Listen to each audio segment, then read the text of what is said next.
Viva Energy, storm-lashed disaster zones are trying to tell us something.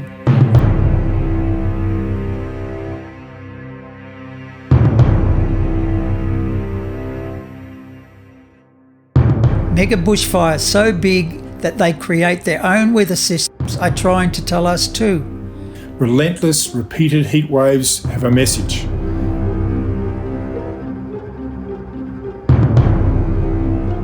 Hundred-year floods repeated twice a month, and then again. They have too.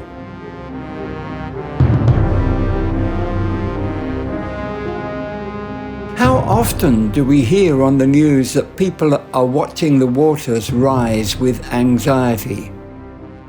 6 million underwater in Bangladesh.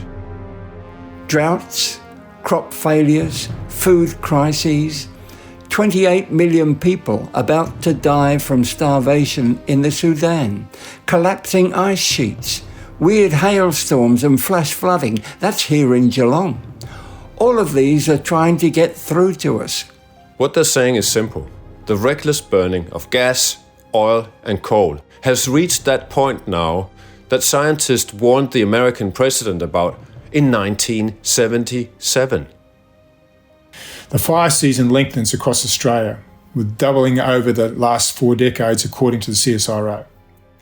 The ice sheet of the North Pole is melting at 55% faster now than 10 years ago. And as the consequence of all this unstoppable melting, the oceans will keep rising now for centuries. That shift is irreversible. It's locked in. The death of the Great Barrier Reef, irreversible now. The shifts that we're seeing in our climate and biosphere is freaking normally sensible scientists out. They're scared.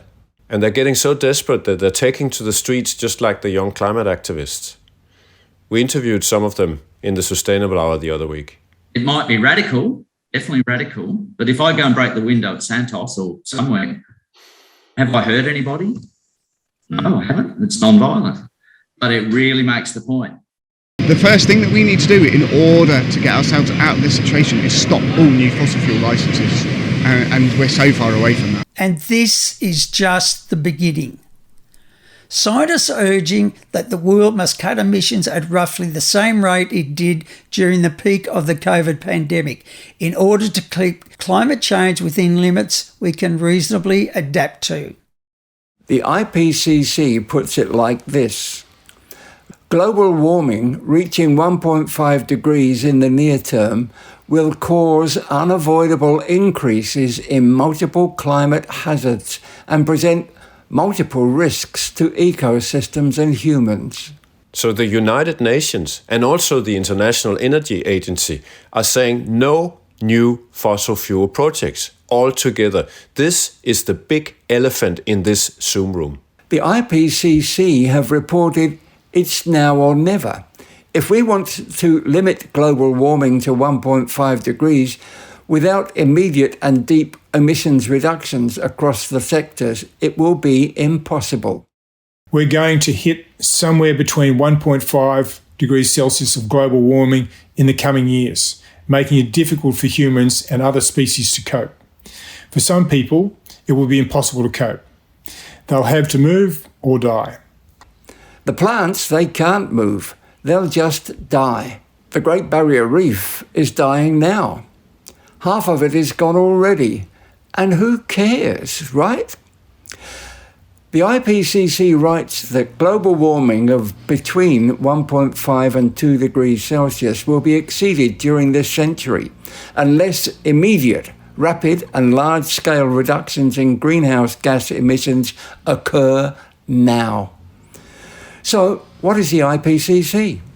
Viva Energy obviously doesn't have a clue, because if they knew and they had read the latest IPCC reports, they would not be planning to build something as morally and economically mad as a gas hub.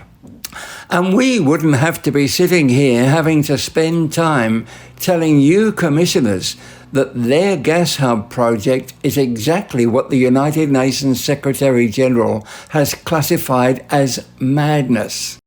Investing in new fossil fuel infrastructure is moral and economic madness. Such investments will soon be stranded assets, a blot on the landscape and a blight on investment portfolios. Antonio Guterres is a UN boss. You could say he's probably the closest that the tribe of humanity has got to a global chief. We need a 45% cut in emissions by 2030. Yet, a recent UN report made clear that with present national climate commitments, emissions will go up by 16% by 2030. That would condemn us to a hellscape of temperature rises of at least 2.7 degrees above pre-industrial levels. A catastrophe. So the IPCC is the Intergovernmental Panel on Climate Change in the United Nations. And in short, it is the world's highest authority on the questions about climate science. That means they should not be ignored when they say something like this about what we're currently on track to. Multiple climate and non-climatic risks will interact, resulting in compounding overall risks and risks cascading across sectors and regions, causing economic and societal impacts across national boundaries through supply chains, markets and natural resource flows. In other words, climate risks causing economic and societal collapse are increasing because of Viva Energy's business. Their irresponsibility and their inability to see the harm that they're doing. People are dying because of their business. They are the merchants selling us stuff that kills Australians by the thousands every year, not just because of flooding and fires, but from petrol and gas pollution. And while the world is now busy with finding the fastest possible ways that we can decarbonise and clean our atmosphere, they want to build more of it. To them, ecological destruction and wild weather catastrophes are externalities. Currently, they are being allowed by our state and federal governments to inflict harm without cost. So they're planning to reap what they can as long as they can. Why wouldn't they if making a profit or getting a return for their shareholders is the only thing that matters to them?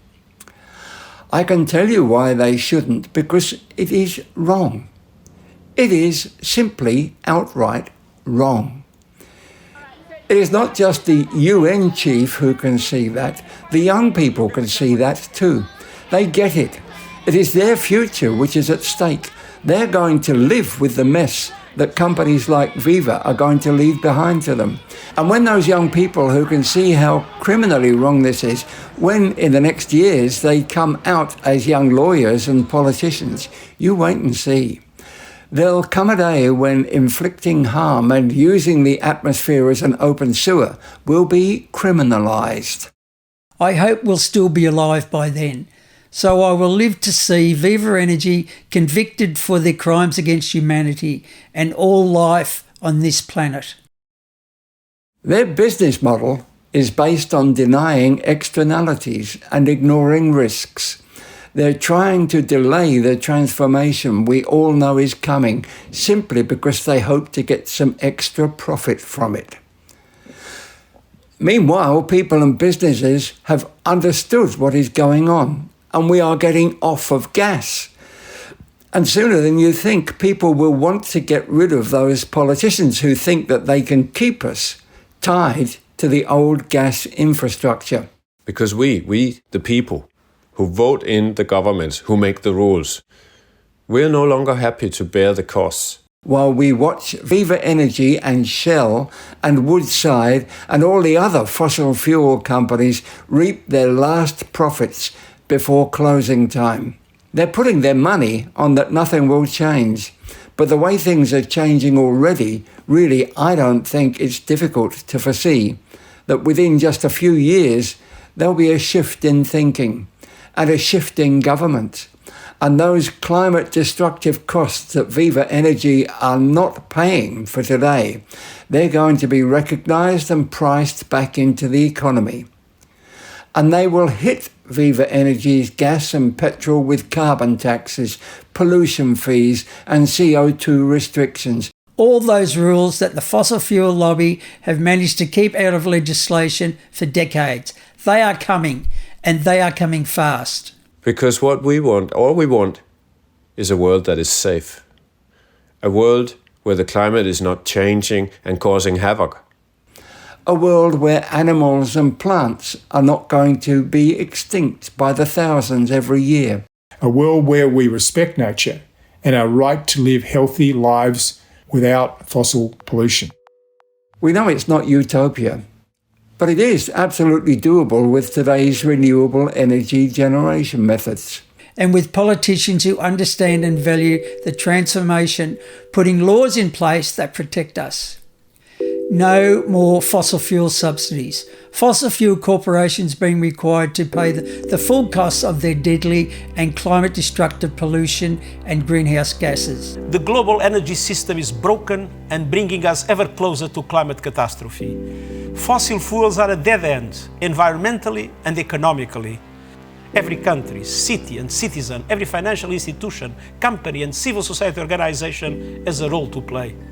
But most of all, it's time for leaders, public and private alike, to stop talking about renewables as a distant project of the future. Because without renewables, there can be no future. No way will the Australian homeowners and businesses be mad enough to keep buying Viva Energy's gas when so many other options are coming out now that are cheaper, healthier, better, and simply more modern and smart. The smart things to do. A very, very large bulk housing builder is now advertising homes as gas-free, solar-powered, energy efficient. So the market is literally now moved ahead of our government, which is promoting gas extraction as wanting to maintain the gas systems. And rather than, but the people want it. And whether it's for climate reasons or it's for economic savings for their home, both probably in many cases, people are trying to get off gas. The days of old fossil fuel are over. So goodbye Gashub. Let's not waste any more time talking about fossil fuels. We've got work to do. And it's all about how fast we can transition to the new clean energy and how much we can save in the process while we do it. Fossil fuels are a dead end for our planet, for humanity, and yes, for economies.